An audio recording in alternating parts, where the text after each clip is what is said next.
Hello, what's up YouTube photographer Ronnie Sweater, and this tutorial I want to show you can easily get the best out of your images in Photoshop. I know raw files most of the times tend to lack colors and they don't look appealing to the eye, so I want to show you can easily color grade and process your raw files in Camera Raw or even Lightroom if at all you have or you use Lightroom or Camera Raw as a raw processing software. So you can look at the before and the after. So this is the before and after, and you can see how the colors are popping and looking better in the after image. So I'm just going to simply come and I reset this so that you can understand everything from the very start to the very end. And if at all you find the video helpful as you're going along with this tutorial, simply hit the like button because it helps you to push and recommend this video and this channel in general to many people out there. So simply smash the like button. So this is a raw file taken using my Canon 6D camera, and usually I prefer shooting in RAW and JPEG, though I only edit the raw files because I have so much information to work with. For example, in the sky area, you can see right now in the raw file, the sky looks a little bit more on the white side, but we still capture detail by shooting in RAW. So I'm just going to come right here to the basic adjustments. And under the basic adjustments, I'm going to play around with the exposure tab in Camera Raw. So I'll simply come to my highlights and simply recover the highlights by clicking and taking the highlight slider down. And you can see that gets back the blue color within the sky. And I do the same for the white, just like that. And that gets back the color in the sky area. So after doing that, I simply come and add contrast by taking up the contrast slider up to around 13, because when I'm shooting I usually take out the contrast in the camera. And after doing that, I'm just going to come to the blacks and take down the black slider. So this adds contrast to the image. So if at all you want to eliminate shadows brought about as a result of crashing or taking the blacks down, simply come the shadow slider and simply open up the shadows a little bit. So I feel like the image is slightly overexposed. So what I'll do, I'll simply come the exposure and take it just a little bit down. So this is what we have for just the exposure correction. And this is the before and the after, but the image is not popping. So if at all you want the image to pop, we're simply going to come down here and we're just going to add some tiny bit of vibrance of around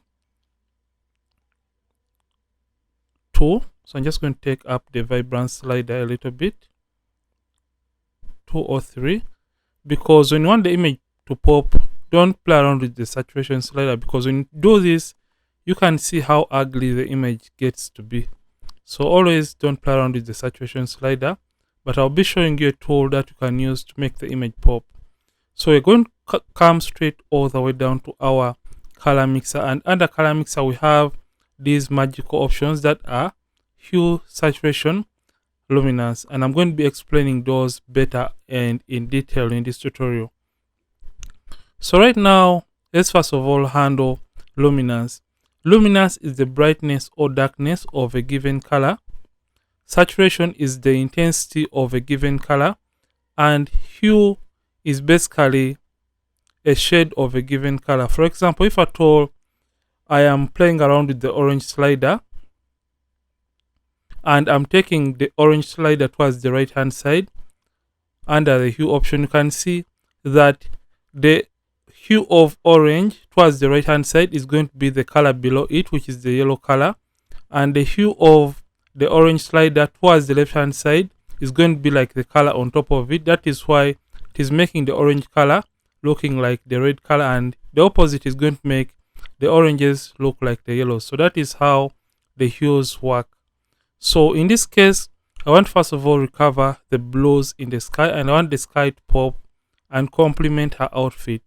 So these two have a blue color within it. So remember, we are first of all going to darken the blue color which is under the luminance. So come and select the luminance color or the luminance option in the color mixer option in Camera Raw or Lightroom, and simply come to the blues and simply take that down. So don't take it all the way down, because that is going to be looking odd and it's going to be causing some fringing effect which is not looking nice.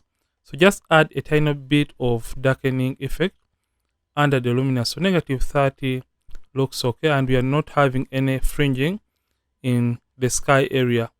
And after doing that, we're just going to come and also darken the oranges to get more contrast within the skin tone. So we are going to come to the saturation and simply slightly take up the saturation of the blues, just a tiny bit. Up to around 34 looks okay. And we're going to also increase on the saturation of the oranges up to around 6. 6 is okay. Then after, we are simply going to come to the hues and play around with these blues. So come the blue channel right here, and we're going to make the blues look like the aquas. Like I said, when you're taking the slider of a given color under the hues towards the left hand side, we are going to make that color look like a color on top of it, and towards the right hand side, we'll be making the color look like the color beneath it. So we are going to come down here to the blues and simply make it look like the aquas. Negative 13 is okay. And we are simply going to make the reds a little bit more on the orange side and make the oranges more on the red side by taking the slider towards the left hand side. And now the image is getting there, but this is not it. So if at all you want to get the best out of the image, we are simply going to come and make the image pop by coming to the calibration tool in Camera Raw. So we're just going to come to the blue primary slider, and you're simply going to come to the saturation. And as you're taking up the saturation slider, just look at how the image is popping. You can see how the colors are popping, but don't take it all the way up. So at around, you can see that this is going to be affecting the greens in the background and also the blues and the yellows. So now the skin is now popping, and you can simply come and take this down to add more reds to the skin tone of our model right here.